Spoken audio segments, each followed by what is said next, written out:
Bismillahirrahmanirrahim. Assalamualaikum warahmatullahi wabarakatuh. Apa kabar kawan-kawan semua? Semoga sehat selalu, amin. Hari ini kita akan menayangkan sebuah video yang sedang viral. Fakhrul Razi Haji Jud akan mencalonkan diri lagi sebagai calon Bupati Aceh Utara di 2022 yang akan mendatang. Thank you. Terima kasih. Kalinyo dak jidang bahkan di tengah laut, han lelon sorot darah katrobak nadi, han lelon pate ngan janji yang tan hajat, sampai nohat golong na bukti.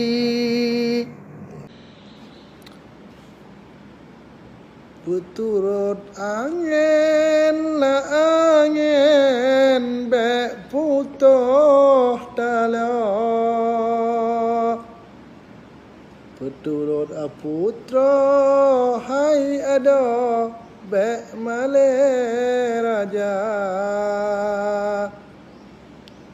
puturut nabsu lan nabsu malehanale, peturut hati lah hati si bijeh mata, ingat lah ingat gata hai bungong, yuh golem kenang lah kenang penyakit donya, menyoka kenang bohate gata nale, gata bohate hana harga, hasrat di hati lon pula bungang ia santamang ke ayam mata,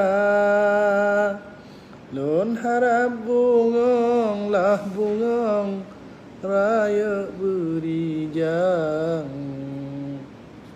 lon dodo sayang ule balang si bijeh mata.